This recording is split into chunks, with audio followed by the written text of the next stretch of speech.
Hi there. Well, today we're going to be looking at the brand new battery powered doorbell cam from Reolink. So the battery doorbell offers 2K 4 megapixel head to toe view, as well as person, vehicle and package detection. It works with the Reolink Home Hub and Wi-Fi NVR.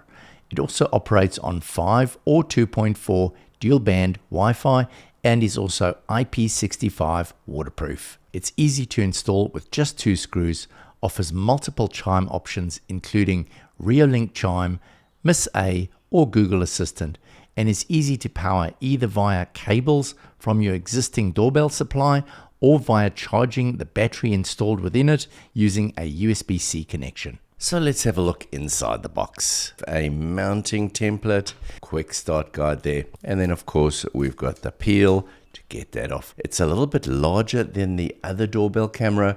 We have our lens over here. We have our microphones. I'm assuming this is the infrared detection over here. And then we have our button down at the bottom.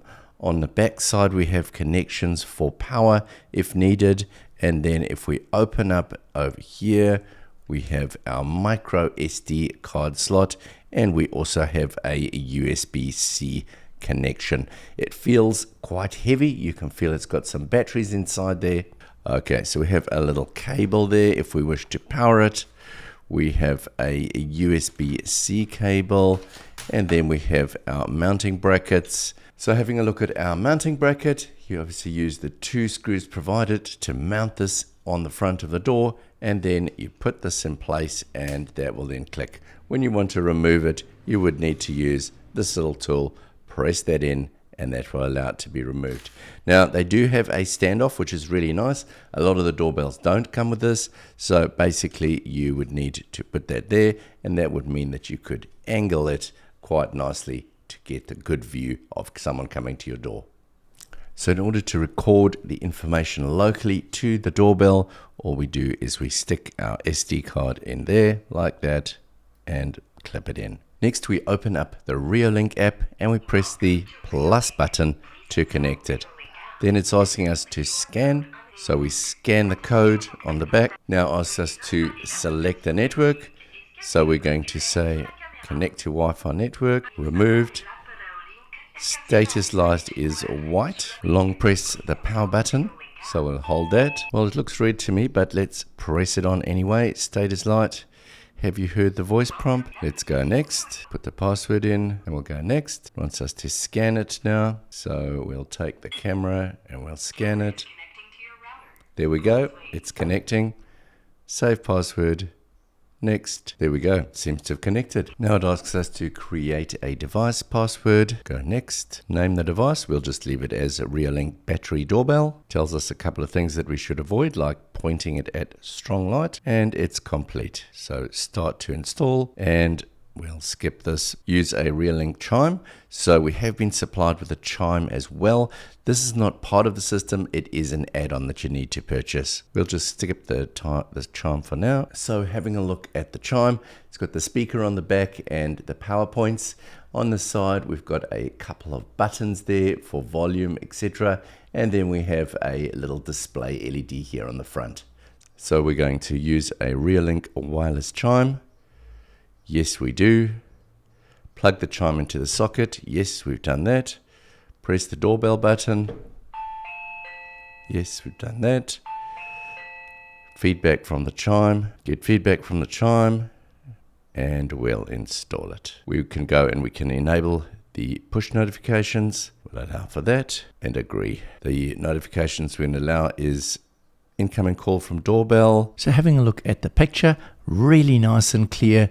Great colors and getting nice movement there in the frame. So by default, this camera is streaming at 2048 by 2048 at a frame rate of 15 frames per second and a max bitrate of 496. Under alarm settings, we can adjust the motion detection sensitivity. It's individually controllable both for persons and for vehicles.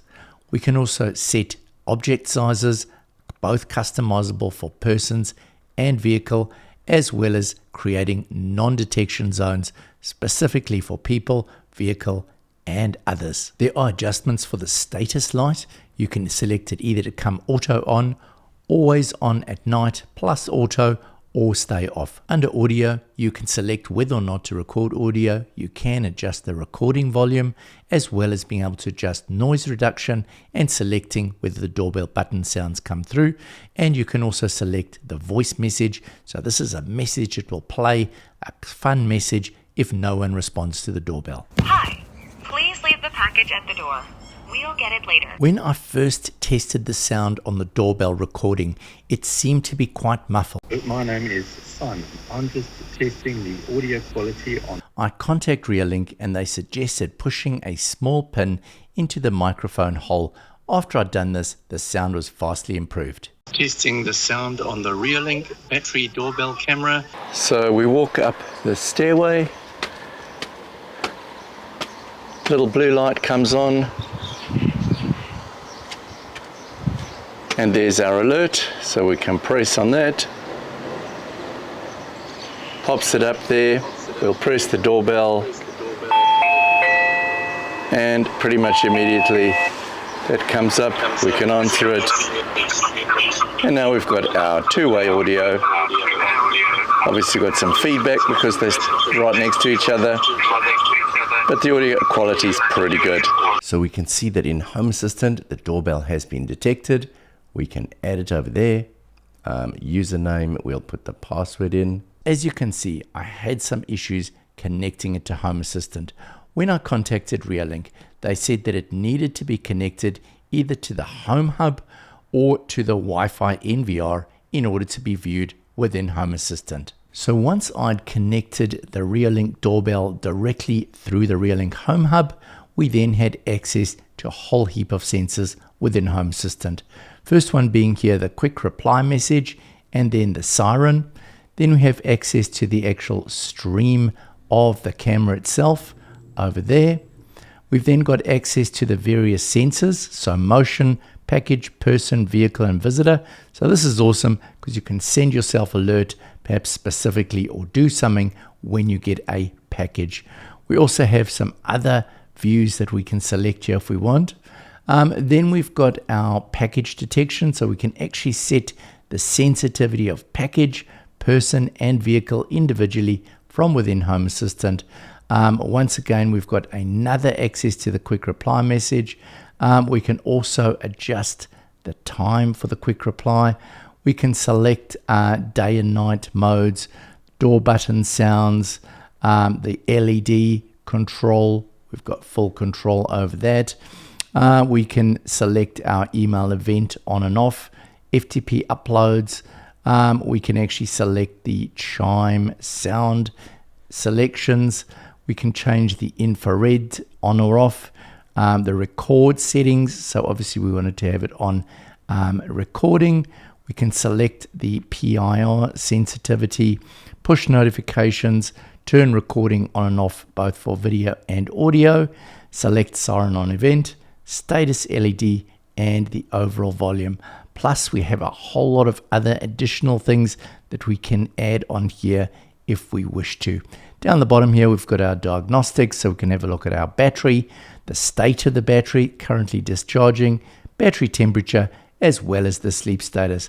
So I'm sure you'll agree that is pretty amazing. You can see here that when I came to the door with a parcel, we can go along to Home Assistant and we can see here that the Reolink doorbell battery package turned off, which can now be used to trigger an alert within Home Assistant to say that a parcel has been delivered. Well, thank you for joining me in this review. If you've enjoyed this content, please like and subscribe, and I'll see you in the next one. Bye for now.